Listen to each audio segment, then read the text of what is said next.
ẹyẹ mi ẹ wo update la tún mú wá bẹ́ẹ̀ ni lọ́rọ̀ Olu Alo àti ìyàwó ẹ kàn jẹ́ rárá sọ wọn bá kékeré fún wa pé Olu Alo kò mọ ibi tí ìyàwó wà báyìí now on lọ right àwọn France embassy láti sọ pé kàn deport ìyàwó ẹ wo ẹ má jẹ́ ń sọ gbogbo ẹ̀ tán fún wa bẹ́ẹ̀ ni ẹ wá lọ gbọ́ bí wọ́n ṣe ṣàlàyé ẹ̀. Brother Olu Alo yìí náà ni I don't know if I should say it now or ṣé kí n sọ́nsìn àbí tẹ bá ṣe tán.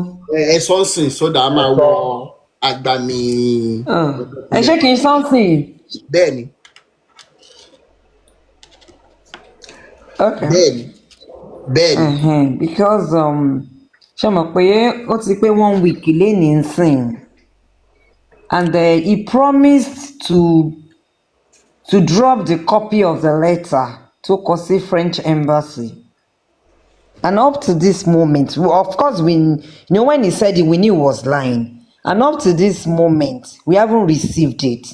Because, number one, kò ní capacity yẹn láti demand from the petition anybody. But that was what he said. And he said he was going to provide that letter to confirm that he actually did that. But up to this moment, àti rí copy letter tó lóun kọ. Then number two, wọ́n ní kó fún wa ní time frame within which Iyawo would come back to Nigeria. Bá a ṣe ń bá yín sọ̀rọ̀ yìí, we are in the dark. He hasn't come up with anything. And when we were there, unfortunately, because wọ́n pariwo kiri àti àwọn ajá tó kó sórí social media tí wọ́n sóyìnbó orí ibú that we are afraid in. We are not afraid in, no. We are not afraid in. And we are not, only you people's panic. Why are you people's panic? We people are not panic. Adúró àwàpá. Because nígbà tí wọ́n sọ pé kò sẹ́ni tó sọ pé ó ṣe anything, we haven't said he did anything. We just asked, where's Iyawo? Òun ló fa gbogbo ẹjọ́ wẹ́wẹ́. And unfortunately, because mo ti wò ẹni tó lọ́mọ, ò rí ìyàwó ẹ̀, ò rọ́mọ mẹ́ta, kò tá ẹ lára. Ó fẹ́ file suit fún defamation of character. We are ready for you. We have justification for that, and we are going to defend it. We are going to defend that. Anyway, we've been indemnified, but we are still going to fight for that family because we intimidate family. And in Simbai, he has also sown a seed of discord among them. Because ọjọ́ yẹn, ṣe ló sọ pé ẹnìkan sọ báyìí tó fẹ́ fọ orí family, tó fẹ́ forí wọn gbára. He was saying that Iyawo said this about this person. Iyawo said this about this person. I had to suffer. How could you be doing this? In fact, this is not even important because let her come back. When she comes back, then you can now be asking her because kò sí ń bí báyìí sìn. Wọ́n sọ pé, and gbogbo irú àwọn nǹkan báyìí ó wà irrelevant. It's not nation kan tó gbé wa wá sí bí báyìí nìyẹn. Àwọn wèrè kan wà níta. Ẹ bẹ̀rẹ̀ sí ní ṣépè fún wa. Mo ti sọ fún yín o because àwọn ọmọ yín obìnrin tẹ́ bá ti tó fi ọmọ fọ́kọ bẹ́ẹ̀ bá ṣe ń fi wọ́n fọ́kọ báyìí wọ́n máa ra ni àbí kán máa gbókùn yín wọ́n padà wá bá yín nílé. Because ìyá yẹn orí ń fọ́ ìyá yẹn ìyá ṣí orí ẹ̀ ó sọ pé àbí wọ́n ní dá ìfúnrun funfun kán wo ewu orí òun. Ìyá ìfi ẹsẹ̀ méjèèjì ó fi kúnlẹ̀ tó fi ń bẹ̀bẹ̀ kò move ẹ̀ ó ní wọ́n bá ẹ lórúkọ jẹ́ ìyẹn ló dùn ẹ yẹn ló fẹ́ máa fà ọmọ tó wà lákàtà ẹ̀ tán fún ẹ ò rí nǹkan kan ṣe sí wọ́n sọ pé ó gbé ìyá lọ sí Jordan ṣé ìyá tèmi ló bá gbé lọ sí Jordan ni ṣé ìyá mi ló fẹ́ gbé lọ sí Jordan ṣé ìyá tó gbé lọ sí Jordan ṣé exchange ni fún Ìyábọ̀ ni. You lied and also said that you bought her 2 phones in January 2024, which was a lie because I saw the phone this woman turn low. Kò dàbí phone tuntun. The woman couldn't even say anything. Ṣé phone tó rà fún ìyá Ìjẹ̀ṣà ṣé exchange ni fún Ìyábọ̀ ni? You lied that Iyabo's brother still works with you. Iyabo's brother resigned from your company. But you knew what you wanted to do and you continued to pay his salary. He has made his he said he had resigned. You also lied that when you received the invitation to the police station, the guy told you that Koma worry, that he sent you a voice note. And what Irolopa? You said a lot of things that ṣebí ẹnìkan wà l'asylum nílùú òyìnbó. Immediately we called that guy, he picked his phone. That the guy should know how he works. And you also liked that the guy spoke with her. Ìyẹn ọmọ Edema, I don't know, ọmọ Edema kan tó wà ńbẹ̀. That the guy spoke with Iyabo May this year. And the guy said no, he did not. So kí ló dé tó ń fún wa ní igbó dídí ṣán? Ó wọ aṣọ funfun, ṣùgbọ́n aṣọ funfun ẹ̀ is stained. Ó ti wà stained. Because this thing is getting very interesting. Then We are still expecting you to file your suit. O kó lọ́yà mẹ́ta dání. Unfortunately, o mọ̀wé kà. Because kò sí nǹkan tí there's no way how you can't understand, you can't have a deep understanding of what is going on. Because all they want from you is to collect your money. So kò sí nǹkan tó máa ti sọ fún ẹ ló máa ṣe bọ̀. Mo rò pé ó yẹ kó o lọ́gbọ́n lórí Mr. Olu Alo. You should be more intelligent than that. A ní ọmọ ńkọ́, gbogbo àwọn ajá ìwà lórí kìíní sí wọn náà sọ pé o ṣe kìíní kan, wọn ní o ṣe kìíní kan. Ṣé ìyẹn là ń sọ ni? Àbí kò gbé Ìyábọ̀ jáde? Gbé Ìyábọ̀ jáde now. Because when one's goat got missing, the aroma of the neighbor's soup get suspicious. Benny. Because ewúrẹ́ ti sọnù báyìí. Àdẹ̀rí kíkànnà àti PFM. Neighbor ti ń ṣe ẹran, ó ti ń ṣe pepper soup ewúrẹ́.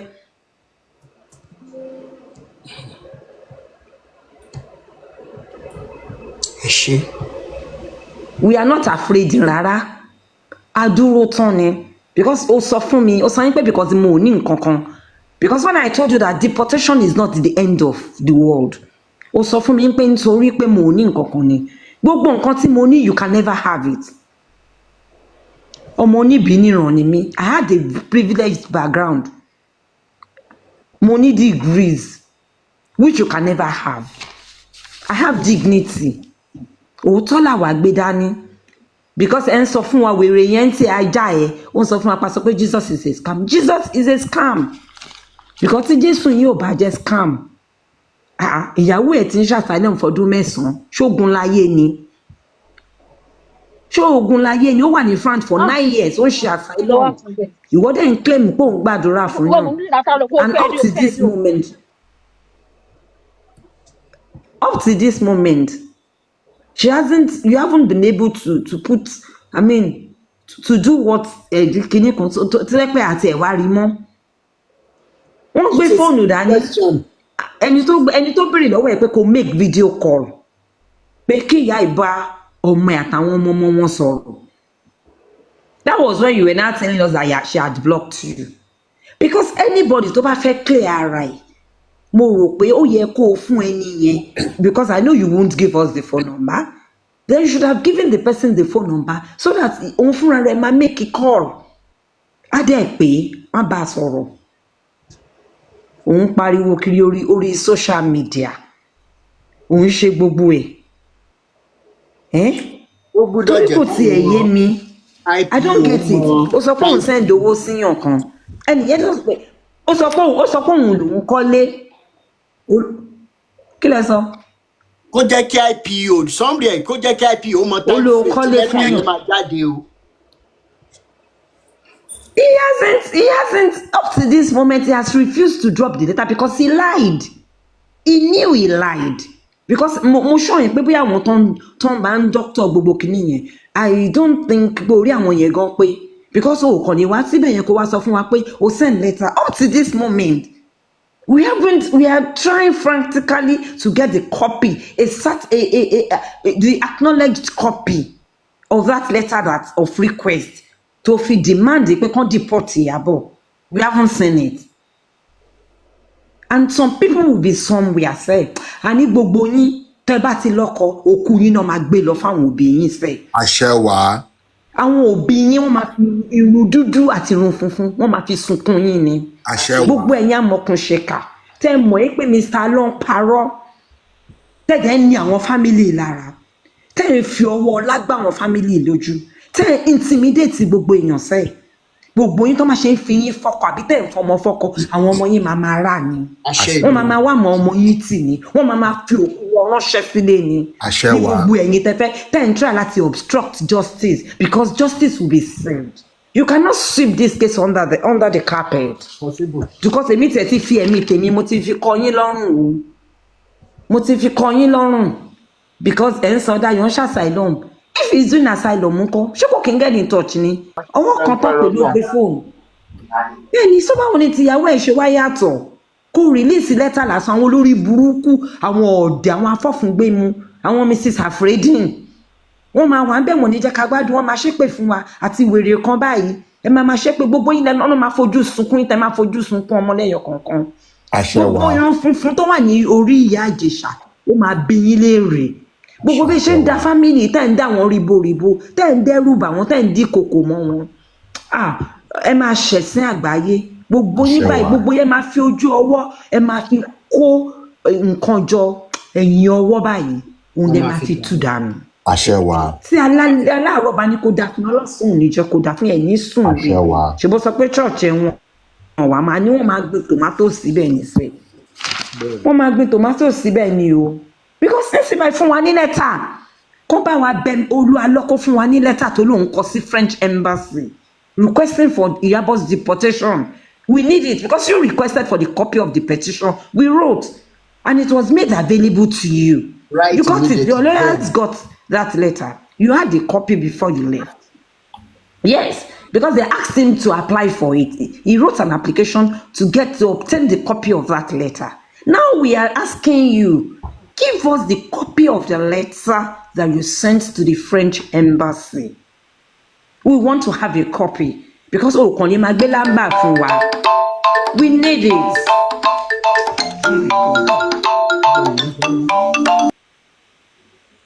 Ẹjọ́ nítorí Ọlọ́run sà, ẹjọ́ fún mi ní 1 minute, ẹjọ́ má bínú bàbá mi. Orin kan mo kàn fẹ́ kọ. Àná wa sọ̀rọ̀, ẹ ṣeun o. Àná wa sọ̀rọ̀, ẹ ṣeun o. Òní wa sọ̀rọ̀, ẹ ṣeun o. Ọ̀la wa ó sọ̀rọ̀, Fàjà family. Ẹ ṣeun o, ìjìnlẹ̀ nínú ìjìnlẹ̀. Ẹ ṣeun o, ìjìnlẹ̀ nínú ìjìnlẹ̀. Ẹ ṣeun o. Ẹ̀yin bloggers tẹ́ wà nílé, ìkan tí mo Samuel sọ lálẹ́ yẹn jẹ́ bá wa screenshot ẹ̀kẹ́ tún gbé kiri o. Ẹ ṣé general, mo dúpẹ́ o. Ẹ ṣé.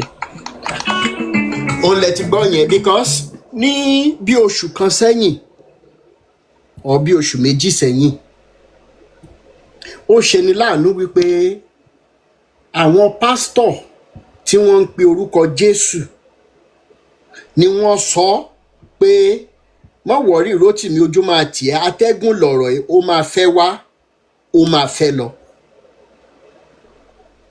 When you said that, we had even made plans that we will go all the way with this issue.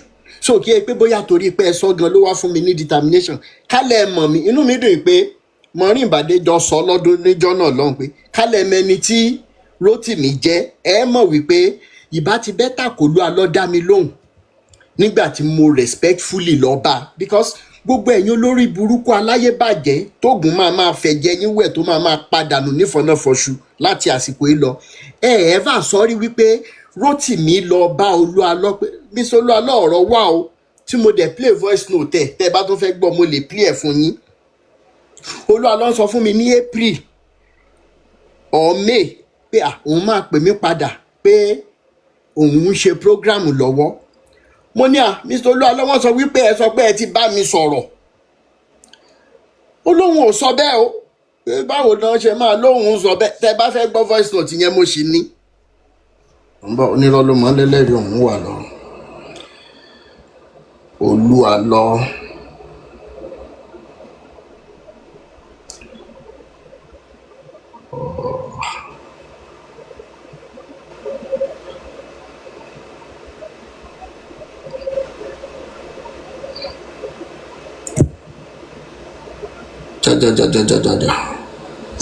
Ẹ jẹ́ ká sáré play because orí gbogbo yín ò pé ẹ rò pé àwọn ọ̀dẹ̀ bíi titi yín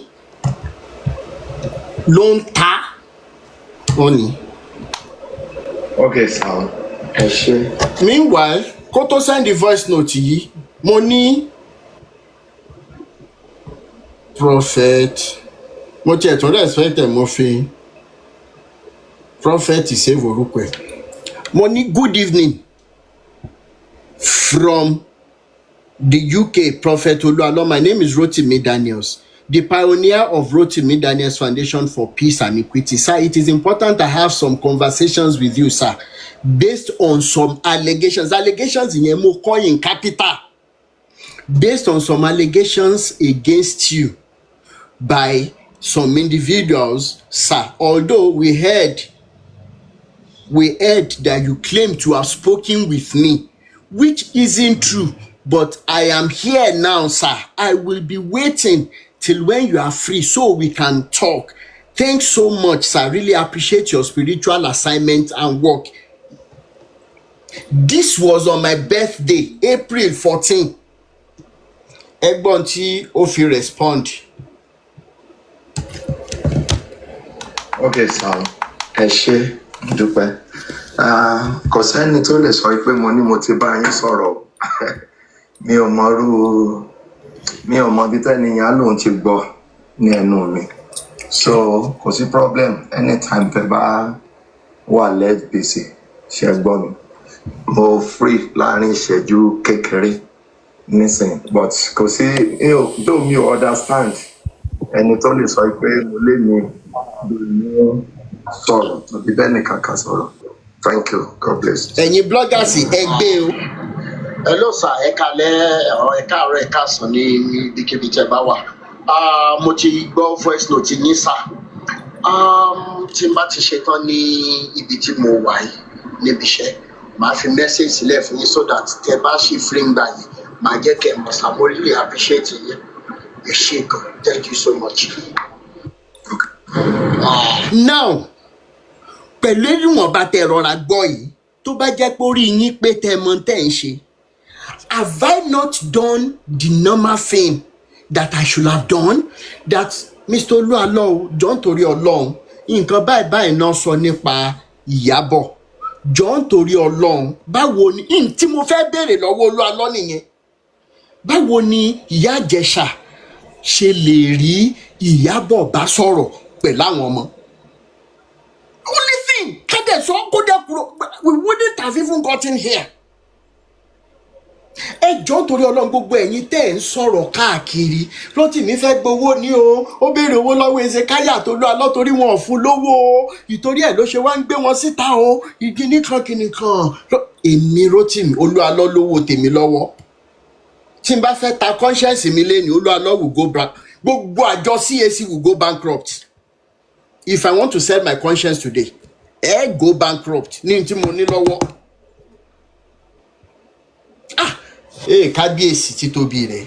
Àṣẹ lóòótọ́ náà ní wípé ẹ̀rí ọkàn ó jà ju nǹkan mi lọ.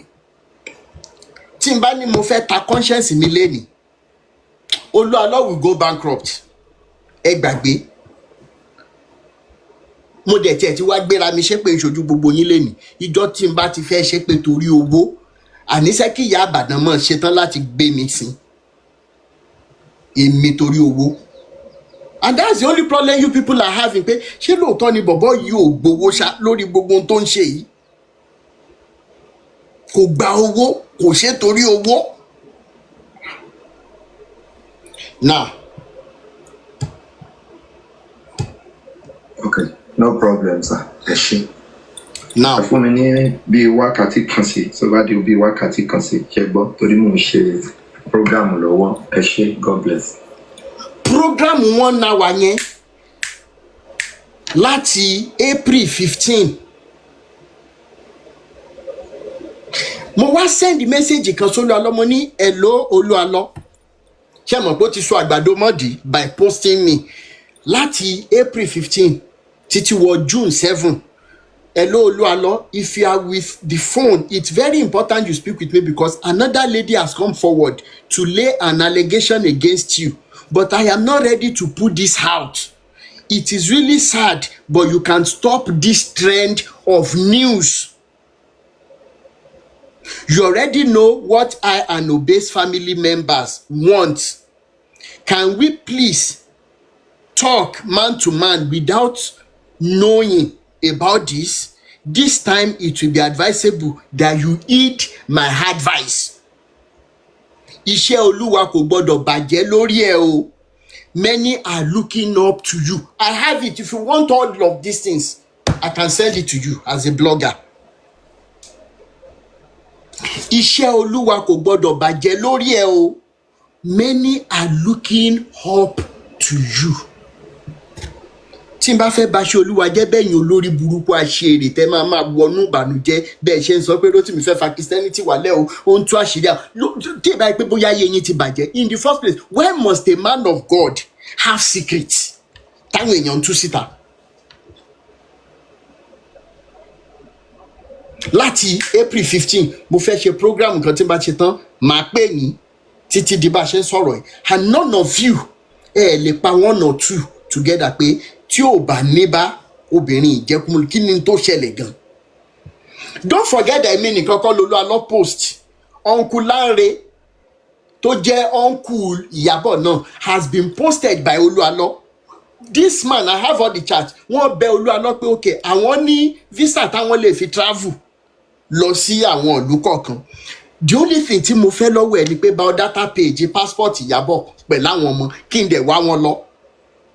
Tí bá ṣe ń sọ̀rọ̀ yìí, Olu Alo has never attended to that question, to that request. Anyways, ibi tọ́rọ̀ gbé dé dúró ń sìn ni wípé kó Olu Alo provide àwọn ọlọ́pàá pẹ̀lú time frame tó fi máa provide letter tó lóun kọ sí French embassy pé kí wọ́n deport Ìyábọ̀ pẹ̀lú àwọn ọmọ. Number 1. Number 2 ni wípé wọ́n ní àwọn kan bóyá pastor kan or prophet kan sọ wípé Olu Alo lo ìyàwó ẹ̀ ní ọkọ lu ìyàwó ẹ̀.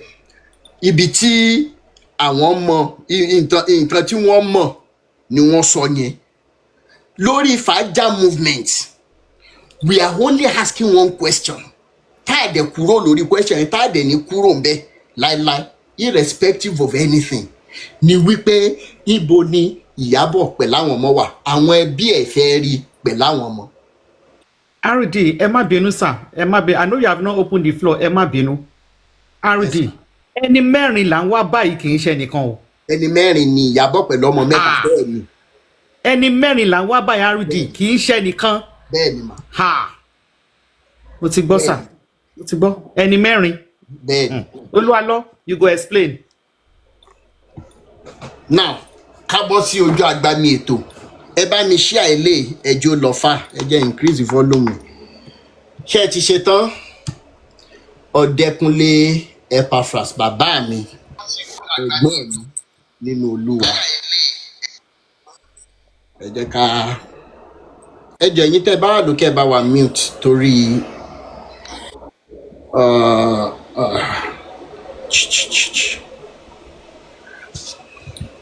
ẹ jẹ́ mọ́ bá mi type allegedly. Facebook family ẹ mọ́ type allegedly. TikTok allegedly. YouTube allegedly. Instagram allegedly. Torí wípé ìṣẹ̀lẹ̀ àwọn ò sí ńbẹ̀ wọ́n wá sọ fún wa ni. So allegations lásán ni. It doesn't make it true. And like I said, anything anybody bá sọ lórí live video wa, the person is entitled to his or her opinion, but their opinions their submissions may not represent the thoughts and submissions of Rotimi Daniels Foundation for Peace and Equity. Bam! Kí yẹn wà ní àkọsílẹ̀ ń bẹ̀. Ẹ jẹ́ ká náà ti rí ohun tí a mú wá fún wa lénìí. Ẹ bá wa like, ẹ bá wa share, ẹ bá wa subscribe sí Orí Òjíṣẹ́ TV. Ẹ bá wa tẹ notification bell so that a bá tún mú àwọn àkọ̀tun wá fún wa. Ẹ̀yin lẹ́ ò kọ́kọ́ máa rí. Títí di ìgbà tá ò tún máa pàdé lórí Òjíṣẹ́ TV. Ó dàbọ̀.